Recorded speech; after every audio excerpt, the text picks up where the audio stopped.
The United States has recognized gay marriage as a fundamental right for 10 years at this point, and I love that for us. However, I want to bring our attention to what happened 2 days before the historic June 26th Supreme Court hearing of Obergefell v. Hodgins. On June 4th, 2015, Hayley Kiyoko uploaded an iconic music video onto YouTube. And the decade after this indie artist's song release has revolutionized so many people's understandings of their attraction to women. The vitriol that the LGBT community has endured in this country is not a new phenomenon in our collective history, and yet I think that now is the best time to remind each other of how much we have overcome as a community. And on top of that, I want us to celebrate the positive pushes in our recent history that we have witnessed, regardless of the scale of impact. Hello, my name is Nat Maria, and I typically make crafting, fashion, and home decor content. However, Pride Month this year is a celebration of queer joy on my channel, so if you're interested in crafting, fashion, home decor, and gay stuff, consider subscribing and leaving a like for your favorite bisexual. So that being said, join me as we deep dive into the lore surrounding Girls Like Girls by Hayley Kiyoko.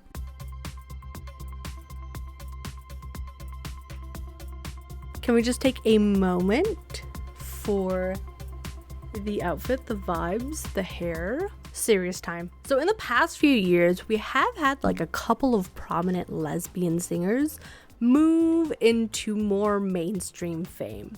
For us in 2025, that's Renee Rapp and Chaperone.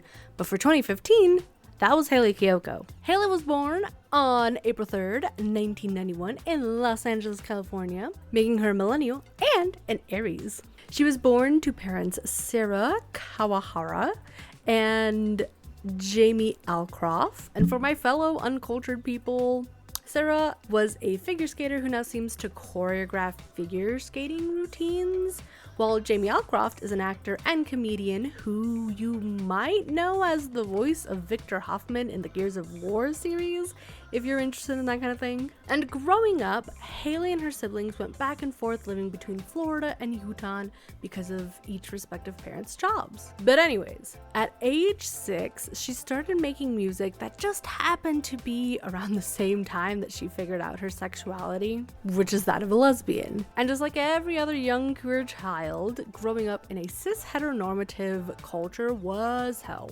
Between falling in love with your best friend and having a tough coming out. Hayley has said in interviews that she didn't really have queer friends until she was an adult, so at least up until now, and I get it, growing up as a queer child myself who didn't figure out their queerness until they were 19, and still struggles with finding queer friends at 26. It's tough out here. It sucks. It's a very difficult time, especially for her, what she would have been growing up in like the 90s, early 2000s. Yeah, those are some tough times to be gay. But this quote from a Rolling Stones interview is probably the most relatable thing that I saw in my research. She says, "It was depressing to watch girls that I liked flirt with guys, so I just stayed home." This is what's funny about being gay. I look back and I remember her as a girlfriend. We never kissed. We would tell each other we loved each other and hold hands under the table. She would cuddle me and tell me she missed me. And when I went to kiss her, she looked at me like I was crazy and it broke my heart. So I actually first learned about Hayley Kiyoko in her iconic role as Velma in the 2009 Scooby-Doo The Mystery Begins movie. Or was it her just as iconic role as Stevie from Wizards of Waverly Place in 2010? Or was it her role as Stella from Lemonade Mouth in 2011? Did I think about these specific characters a lot more than my straight counterparts? Yeah, probably. But listen, she was incredibly memorable in these roles. And even more since like she was only in a few episodes of Wizards of Waverly Place. But like everyone who watched the show clearly remembers Stevie, because how could you not? Also, side tangent, but super popular opinion, and if you don't have this opinion, you're wrong, but Alex and Stevie should have been canon, like 100%. Like, we need more women supporting women, and Disney has robbed us of something amazing that I think we all could agree would have been a cultural reset in 2010, 2011. Maybe we'd be on a different timeline if that had been the case. And like, here's the thing too, like Greg Sulkin did a really good job as Mason from what I remember, but like, I need a good sapphic ship. All right. Also, like, the representation at the time would have been crazy. Cultural reset, right? That would have been a total cultural reset. And also, I distinctly remember Hayley Kiyoko as Velma, so much that I thought she was the only one to play Velma in the live-action Scooby-Doo movies, but that's not true. She was Velma only in that one Scooby-Doo film. And like Lemonade Mouth is a little bit different because that was like a whole panic of a movie and cast for anyone that was like, I don't know, younger than 16 or whoever Disney Channel's original movies were supposed to be aimed at. I mean, like, just think about the rebellious teen spirit, a band, like literally, of unlikely friends, and just the general vibes of the actors who played these teenage characters. Truly, they do not make kids movies like they used to. Everyone just, the cast was stacked, and it was amazing and beautiful and iconic. And also, like, one more thing that I thought about when I was writing this,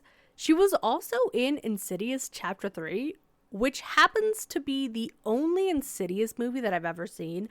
I didn't go see it because she was in it. It just happened to be pure coincidence that the only Insidious movie I've seen, like, ever, and I went to go see this in theaters as well, just happened to have our lesbian Jesus on it. Like, hello. Ugh, the universe is conspiring. And I don't know what they want. Actually, you know what? Maybe what they were conspiring is to be like, Maria, you need to wake the fuck up. You're gay, girl. Come on. Figure it out. So all of these details are just pieces in the timeline that bring us up to 2015 territory. If you were alive, conscious, and also a teenager / young adult in 2015, then you remember what it was like, which means that we can finally actually talk about the song that we're all here to learn more about. So Girls Like Girls was actually first released in February of 2015, but the music video released like 4-ish months later on June 24th, 2015. It was co-directed by Austin S. Winchell, who is a cinematographer and I guess also works on other music videos from what I saw from his portfolio. And between him and Hayley Kiyoko, they actually co-directed this music video, and they spent around $5,000 for this entire production, which amazing stuff for such a low budget. But since then, Hayley Kiyoko has actually said, "This story is a love letter to my younger self, a powerful reminder that we all deserve hopeful queer representation." We'll get back to this point later because it's important to talk about that piece of the puzzle. But unlike her other music videos, Girls Like Girls didn't actually feature Hayley at all. Instead, we follow 3 characters played by Stephanie Scott, Kelsey S. Beale, formerly known as Kelsey Chow, and Hayden Thompson. And just for some extra context and nostalgia and information, we'll dive into these actors a little bit. Now, from my understanding from the articles that I read researching this music video, all 4 professionals, so Hayley and the 3 other actors, worked in the same / adjacent children's media all kind of around the same time. Stephanie Scott worked with Hayley during Gem and the Holograms and also Insidious Chapter 3, but I actually know her best as Lexi from Ant Farm. Kelsey S. Beale was Michaela from Pair of Kings on Disney XD, and also Tracy Stewart from Teen Wolf, which I actually never saw, but I guess let me know if you remember her from there, or if you remember her from Pair of Kings. Let me know down below. Hayden Thompson worked more as like a background actor on Nickelodeon shows and Wizards of Waverly Place, so like not main characters, just kind of in the background generally. So I provide this information to kind of provide a general context as to what's going on. if we look at it as like a big picture moment, this is a small production co-directed by an emerging cinematographer, the other co-director being a lesbian who is an indie songwriter, and the actual music video starred lesser known young actors in 2015. I want us to remember that this is 2015. And why do I bring so much attention to when this was made? Well, let's actually take a direct look at the music video. The music video opens up with a teen girl with some sort of cuts and harm to her face, riding on her little bike, and then we cut to her being totally fine, showing up to her friend's house where she's greeted by her, and we'll call her like capital H, her, and hers boyfriend. So they're just hanging out, doing normal teen stuff as the lyrics sing out, stealing kisses from your missus doesn't make you freak out. We'll get a karaoke version here in just a moment. But I bring this up because A, iconic. B, if this song was written today, do you think that it would actually say, does it make you crash out? I think that that's a very funny note or side note because of just how language evolves over time. But like, that's a side tangent. That's like another conversation. So they're hanging out, they're vibing, they're whatever. And it cuts to them smoking and drinking and also vibing. But you can also clearly tell that our main character is staring at her friend in a way that is a little less than socially acceptable. Cut to the two girls in the changing room, or at least some sort of bathroom that they're changing in. But the vibes are kind of like when you were a child walking past Victoria's Secret and you're like, I can't look at anything. Is this allowed? Like, I don't want to look because I don't want to creep on these women, but also like, are you seeing what I'm seeing? So it cuts into them just hanging around the pool where the boyfriend might have had a little bit too much to drink. You know, he's trying to get maybe like there's some suspicious vibes going on. Cut to the girls drying off alone in a bathroom. Cut back to another teen hangout. And here's good old boyfriend having too many beers and maybe getting a little aggressive with his affection, if you can call it that. And cut to the two friends sitting by the pool where they lean in to share a kiss just before homophobia kicks in from the good old boyfriend. So he throws our protagonist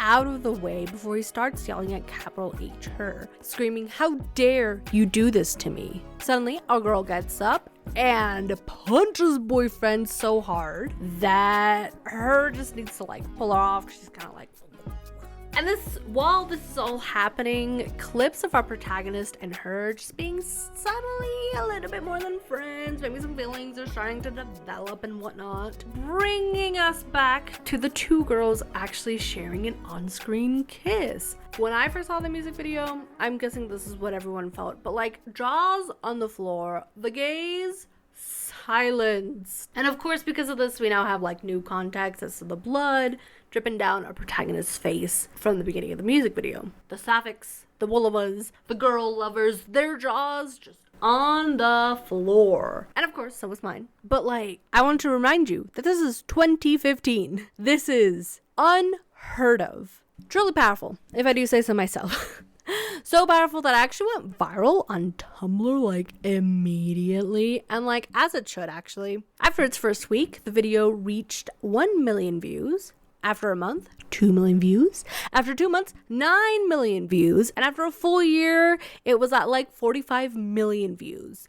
And at the time of recording, it's actually at this many views. So to say that this music video was record-breaking or revolutionary is really like a massive understatement. And again, you need to remember that the song was created and released at a time where homosexuality was still fighting to be seen as something normal for people to experience instead of just something sinister or like youth corrupting, whatever that means. And if I'm being honest, we still really have that issue, but it was so much worse a decade ago. We're finally putting it into perspective, but like the first season of Steven Universe had like barely finished by the time that this music video aired. Remember that ending of The Legend of Korra? You know, that weak ass whatever you want to call it, between Korra and Asami, yeah, that had only aired like a few months prior. Marceline and Princess Bubblegum wasn't canon. But what I'm really trying to get at is that we actually didn't have all that many on-screen canon confirmed sapphic relationships until the later years of the 2010s and into the 2000s. Think of shows like She-Ra and the Princess of Power, or like The Owl House, or like Dead End Paranormal Park. That didn't come out till much, much later. And of course, I am specifying that this is when we are looking at media aimed at like teens and children, things that are cartoon. So not only did we not have any mainstream same-sex pairing in media for children, but we also just didn't see a whole lot of people of the LGBT persuasion to be just a moral good, or like even a moral neutral in media. I mean, we had shows that portrayed same-sex relationships, but I'll be honest if you'll be honest with me, I don't think that those shows did a good job at showing that it's okay to be in these kinds of relationships, that they are like everyone else, not just they are that way and we are this way. And to provide a little bit more context, this is the same way that journalistic media demonizes trans people, is really how the gays, lesbians, and bisexuals were treated inside and out as media until the hatred shifted away from people that are LGBT onto the T and asexuals. I don't know why, but leave them alone. Stop being mean. So like, just, think about it. Being asexual, being aromantic didn't really exist. If you are same-sex attracted, you're literally just doing it for attention, especially if you're a woman. Being bisexual doesn't exist. You're either gay or you're straight. Trans, somehow the worst thing you could possibly be, but like there just weren't all that many public trans people, or at least not enough for it to be an issue to like the normies and homophobes and transphobes and just, queerphobes in general. And what's so interesting about this music video isn't just how blatant in its themes is, how gay it is, how sapphic it is. If you look at the YouTube comments for this video, you and I both know that YouTube video comments, terrible place to be, especially on shorts. That is like the worst place on YouTube to be. But if you look at the comments in this music video,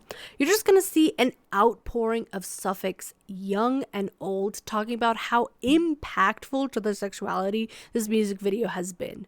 Not just to their understanding, but also like in their ability to get a girlfriend. And I can see why. Even without watching the music video until recently, I already knew this song for like years at this point. And the first thing that clicked into my brain when I heard Good Luck Babe by Chappell Roan for the first time is that, oh my god, this is today's version, 2025's version of Hayley Kiyoko Girls Like Girls. This is and was sapphic history in the making. Is that not just like, does that not just break your brain to have been there? If you were, actually let me know. But like, if you weren't, now you can go be a part of that history. But like, is that not just inspiring? Is that not just so hopeful? So like I mentioned earlier, this song was blasting on every corner of Tumblr, supposedly. Allegedly. Tumblr is not great at actually like record keeping, so trying to find anything is like literally trying to find a needle in the galaxy. So you just have to take online reporters' word for it, I guess. But even with all of this historical context, imagine Hayley's own reaction to seeing the outpouring of online support. In an interview that she did with After Ellen, she says, "I'm sure there are some form of naysayers, but every comment I've seen has been really positive." And from the comments that I saw there and from a couple of other sources that I saw looking at comments on Instagram and Tumblr, yeah, it was just nothing but positivity all around. In another interview that she did a couple years later with Paper, Hayley says about her music video, "I was shocked at how people weren't judging me.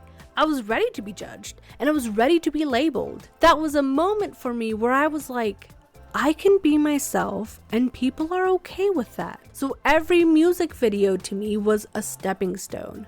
Now it's about pushing my boundaries as an artist and doing things I haven't done before. Like, imagine being a musician and essentially coming out to your team to make something so close to your heart happen. That's a super vulnerable position to be in, but oh my god, the reception was amazing. And not just like among Sapphics, but just the people who were there were saying, hey bestie, you know what? Me too. And if that wasn't an experience that I shared, snaps to you for being so vulnerable about something that is so common. I just can't imagine the amount of courage that you would need to do something like that, especially in a time where our rights as queer people that didn't fall under the cis-het normative society were essentially just kind of non-existent. And unfortunately, that can be said for today's political and online climate, but just like back then, queer people are here to stay. We are here to live our lives in as full honestly as we possibly can, especially with some of the news that I'm about to give you, because actually in 2023, Hayley Kiyoko released her first book, Girls Like Girls, based on the story around her music video. I actually want to review that because I actually bought it. But on top of all that, we're also supposed to be getting a movie, but it's not out yet, and I can't really provide any additional information on that. It kind of seems like it's just a recent thing, so keep your eyes peeled. I'm excited, you're excited now. Looking at the history part in all of this, I want to remind you that this music video was uploaded 2 days before the Supreme Court of the United States of America decided that same-sex couples have the fundamental right to marriage based on our rights provided to us by the Constitution. The crowd has literally been left speechless from the vulnerability, from the strength, from the passion, from the gayness of it all. And obviously, the music video didn't actually sway the Supreme Court and its ruling. But imagine for a moment how incredible these two back-to-back wins were before we as a community really had like a positive foot in society. I mean, like 10 years later, loser grifters have been trying their hardest to strip us of those rights while making life unimaginably difficult for trans people. And also, like, at this point of the administration, we are like, what, just barely 100 days past?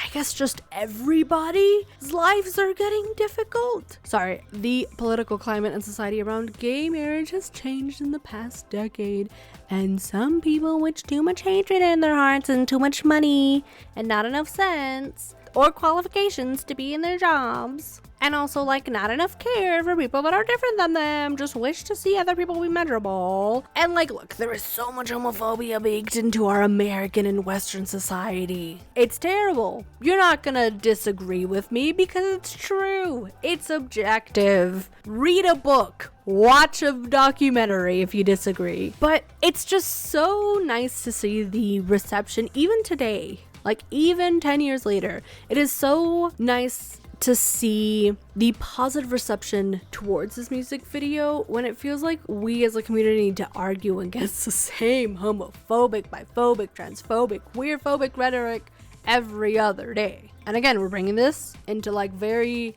big picture moment. Because yes, our president and his second and third and fourth and fifth and all the way down, they're making a mockery of our laws and our Constitution. But we have been here all along. Queer people have been here all along. You can go back to the first photographs and we're here. You can look at the oldest of histories and we have been here. Even in your most dominating authoritarian regimes, we have been there and we continue to be here because we exist. Queer people exist and we are not going anywhere. We're just trying to live our lives, to live a life. And we will continue to be here, regardless of how much our identity and content surrounding it is suppressed. thank you so much for watching this little dive into the lore surrounding the Girls Like Girls music video. Hopefully you had a good time, you got to learn a couple of things, and hopefully you're feeling just overall at least a little bit hopeful. I know that things have been very difficult in the past. By the time that I upload this, it'll be like, what, 150 days of our new presidency? But this has been a labor of love, and I'm hoping that this leaves you with a little bit of hope, also knowing that people are fighting back, and if all you can do is exist queerly and publicly, that's all that I ask you for today. If you could do more, do more. But if all you can do is exist, that's all you need to do. Things will get better. And I can't promise that. I'm hoping that empathy and strength in community and political activism and all the other big words are able to keep you holding on to the good fight. If you've watched to this point, I'm hoping that you would consider subscribing and leaving a like on this video. I know I gotta promote myself. Sorry for the emotional whiplash. Thank you so much for watching. I hope that I get to see you all in the next one. Bye! Stealing kisses from your missus, does it make you freak out? Got you fussing, got you worried, scared to let your guard down. Boys, ooh, boy, ooh, boys, tell the neighbors I'm not sorry if I'm breaking walls down. Building your girl's second story, ripping all your floors out.